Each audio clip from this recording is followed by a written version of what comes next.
ਉਹ ਕਦੇ ਦੁਬਈ ਫਜੀਰੇ ਲਈ ਰੋਟੀ मां तुसी तैयार करके दो। मैं सैंपल हालांकि दुबई च मंगवा भी सकना और तुसा मैं दे भी सकना। वो रोटी कदे तैयार करके दो, तुसनी मार्केटिंग मैं फ्री ऑफ कॉस्ट तुसा नहीं कर सकते। एक रोटी तुसा उतो करनी है, एक रोटी किन के कुछ भी करना है, कोई भी बंदा आना पैना होवे तुसा इजाजत रखा देनी है, उस बंदे ने हथे चाह देनी, चाहे किसी भी शहर ने। 70 तो 80 किस्म ने नान असां कोल मिलने। गला करसा खरियां साहब सच्चियां ते सुचिया। अस्सलाम वालेकुम वीरो भराओ भैणो, क्या हाल है? ठीक हो? राजी बाजी हो? कार पर साहब खैर करिए। ते गर्मी आई पई है, घर मावा भैणा भी चले अगे जिस टाइम खलोतियां ने ते काबर कोबर भी नहीं, ठीक है। तो तंदूरा वाले जेडे खलोते पे होने ने उन्होंने काम ही प्रॉपर ही हल है। उन्होंने भी तुसा मिलवासा ते नाल एक थोड़ा जिहा मैं किस्सा तुसा सुनाना वा। किस्सा ही हल है कि मैं दुबई च गया है 2015-16 विच ना, ते फजीरे विच होना है ते उत्थे मैं चलाना होना है टैक्सी। ते अख खोलने होने हैं ते सीधा तीर तंदूरे ते नस के विन्ने होना है। तंदूरे च रोटी किन के आने तो रोटी नहीं इतनी कुछ लज्जत होनी है ही नहीं ना, ठीक है। उस रोटी मैं पाकिस्तान में ढूंढना रहा, मां कोई भी नहीं मिली नहीं। उस सिर्फ खाली रोटी कभी तुम खासो ना तो तुसा ना पेट जो है फुल हो वजना, पेट तो नहीं मैदा तुसा ना फुल हो वजना, ठीक है। तुसा नहीं भुख लै वनी, बड़ी लज्जत है ये, ठीक है। तो मेरे नाल माशाल्लाह इस तंदूरे ने मालिक भी खलोते पे तो उन्होंने भी ज़रा दिलचस्प किस्म की गपशप लासा। तो वीडियो पूरी वेखना है तो कमेंट में अपनी राय भी देनी और इस वीडियो ज़्यादा से ज़्यादा शेयर भी करना है। तो इन्होंने को पहले साथ असी पूछना कि एक तंदूर ना जो सैटअप होना है उस सैटअप ने कितनी कुछ कॉस्ट आनी, के जा काम है, के जा कारोबार है, के जा बिजनेस है। जी अस्सलाम वालेकुम। वालेकुम सलाम। जनाब ना किए? मेहरान नाम है। मेहरान। मेहरान भाई केड़े इलाके ने? एबटाबाद तो बेसिक ताल्लुक है। एबटाबाद ठंडे इलाके ने माशाल्लाह। ते ये तंदूर ना कितना टाइम तो हो गया तुसी काम पे करने? सर ये अस प्रॉपर फैमिली बिजनेस है ते मेरी जाती तौर पे 8 तो 10 साल इस फील्ड ही हो गए। Very good. ते इस तो पहले तुसी की करने रहे हो? मैं स्टडी करना रहा। ते पढ़ाई क्यों छोड़ देती? बस कोई मामलात इस तरह नहीं हो गए जो मजबूरी फिर अपना बिजनेस संभालना पिया। वालिद साहब ने कोई तबीयत सेट ना रही तो फैमिली बिजनेस फिर कंटिन्यू करने वास्ते पढ़ाई स्किप किया। Very good. करना पैना, मजबूरियां बन भी नहीं, अस गरीब लोग होने तो मामलात बहुत सारे सोच समझ के करने पैने। अच्छा मां मेहरान भाई तुसी दसो कि एक जरा तंदूर ना सैटअप लगना वे तो इस उत्ते कितनी कॉस्ट आनी है, कितने को जार रेडी इस उत्ते लोगों ना रोजगार लग भी? माशाल्लाह जी ये बड़ा अच्छा बिजनेस है, बरकत वाला बिजनेस है। तो इस 8 तो 10 लाख रुपया कॉस्ट आनी है बढ़ाने ते रोज़गार तुसी तक सकते हो। पीछे मेरे नाल 2 वर्कर काम कर रहे हैं तो एटलीस्ट 3 तो 4 बंदियां ना रोज़गार इस अटैच होना।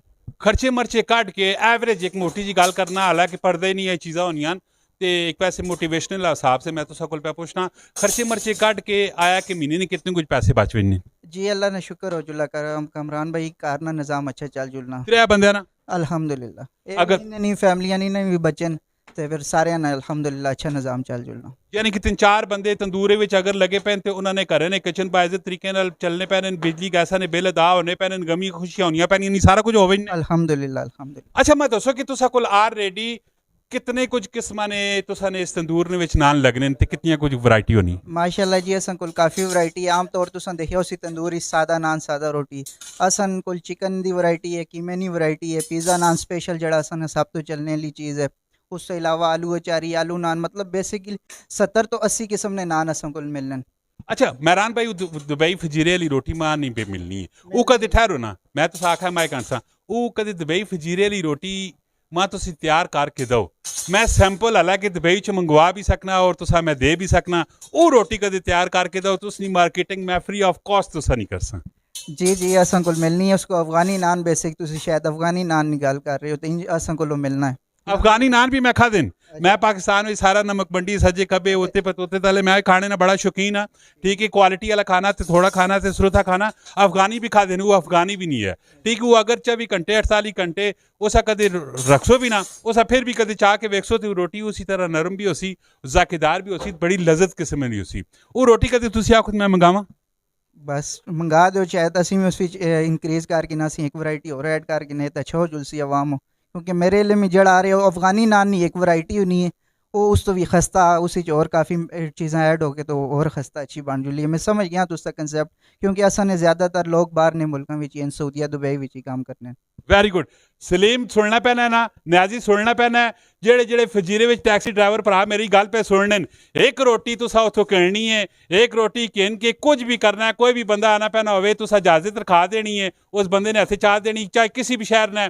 अगर इस्लामाबाद एयरपोर्ट चाह के लहना पैना है, ठीक है तो मैं इस्लामाबाद विंसा रोटी के इनके साथ मेहरान भाई आन के देसा तू रोटी ऑलरेडी इतनी तैयार कर सुन टेस्ट कर सुन लेबार्टरी कर सुन उस तरह की रोटी कदे निकल के आनी है तो डेफिनेटली मैं तो सारे आखसा कि इस तंदूर चाओ ये तंदूर है कितने ये तंदूर कोस्तान इनकलेव ने विच और बेहतरीन किस्म ना माशाल्लाह ये काम पे करने। अच्छा मेहरान भाई मैं क्वालिटी ने जरा दसो क्वालिटी है किस तरह बरकरार रखने जी माशाल्लाह सफाई तो इसी लाजमी है खाने पीने का काम है यही असी घर भी खड़ने आप भी खाने अपने बाकी मामलात लोगों भी इतों ही खिलाने तो सफाई मस्ट है क्योंकि असा भी इतों ही खाने तुम चेक कर लो बेहतरीन सफाई ने इंतजाम वेरी गुड बेहतरीन। अच्छा जी इन्होंने दुकाना ने जरा नाम है नान पॉइंट है कोस्तान इनकलेव ने विच अगर तुसा इन्होंने नान शान इन्होंने रोटी शोटी इस्तेमाल किया पाया तो कमेंट ने तुसा लाजमी आके दसना है।